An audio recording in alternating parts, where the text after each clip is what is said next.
এবার আমি শনি মঙ্গলকে নিয়ে বলি। শনি মঙ্গলে অনেক ক্ষেত্রে দুর্ঘটনার যোগ দেখা যায় এবং বড় ধরনের দুর্ঘটনার যোগ আমরা পেয়েছি। যদিও আমি এই মুহূর্তে একজনের শনি মঙ্গলের দুর্ঘটনার যোগ ছিল তাকে বলেছি। হঠাৎ কয়েকদিন আগে রাত্রে ব্রেন স্ট্রোক হয়ে যায়। সল্টলেকের কোনো হসপিটালে অ্যাডমিশন করায়, কিন্তু সেই হসপিটাল নার্সিংহোম পেশেন্ট যখন আরো খারাপের দিকে যায় তখন নিউরোসায়েন্সে ভর্তি করে। তার আগেই তারা যোগাযোগ করেছে। তারা যখন ওখান থেকে গাড়ি নার্সিংহোম থেকে বার করছে আমাকে জানাচ্ছে। আমি তাদের এখান থেকে বসে, তোমরা মানিকতলা ক্রস করেছো? তারা বলছে, হ্যাঁ মহারাজ, আমার মানিকতলা ক্রস করে গেছি। আমি চলে যাও, তাড়াতাড়ি চলে যাও। সেখান থেকে তার নাম হচ্ছে সুমন সাহা, 322 নম্বর বেড নম্বর।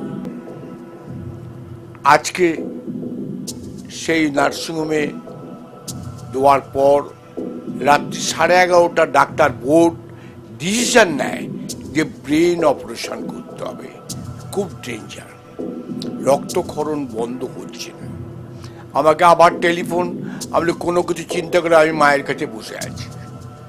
রাত্রির 1টা থেকে সকাল 4:30 অবধি অপারেশন হয়।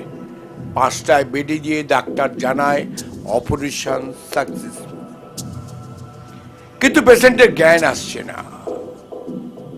আমাকে বলল, মহারাজ, তার মা বলল, মহারাজ আমার ছেলেকে আমার কোলে ফেরত দেবেন না। আর সেটা তো মা জানে, আমি কি জানি রে বাবা, আমাকে কেন বলছিস? মাকে ধর, মাই করতে পারে। আমি নার্সিংহোমে গেলাম। তারা বলেন আমাদের গুরুদেব মহারাজ এসছে। তারা আমাকে অ্যালাউ করে। আমার সঙ্গে রণেন্দ্র সেনগুপ্ত, উনি আমাকে নিয়ে ওপরে ওঠেন। আমি যখন তাকে মাথায় জব দিই তখন সে চোখ পিটপিট করে চায়। নার্স ডাক্তার ছুটে এসেছে, বাঁ পাটা নাড়তে আরম্ভ করে। ডাক্তার আশ্চর্যভাবে আমার মুখের দিকে তাকাচ্ছে। তারপর আমি তাকে দেখে আস্তে আস্তে নিচে নেমে আসি। তারপরে পেশেন্ট ক্রমাগতই সুস্থ হতে চলেছে।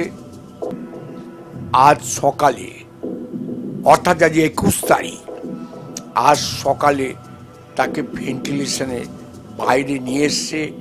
পেশেন্ট চিনতে পারছে। এই যে মায়ের কি মহিমা আমি আদৌ বলতে পারবো না। মহারাজ কল্যাণেশ্বর চেষ্টা করে,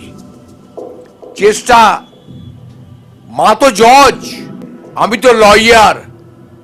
আমি মায়ের কাছে আবেদন করে মাকে জানাই, হ্যাঁ রে মা, ওই মেয়েটার সিঁদুর শাখা তুই কেড়ে দিবি, তুই কেমন মারি?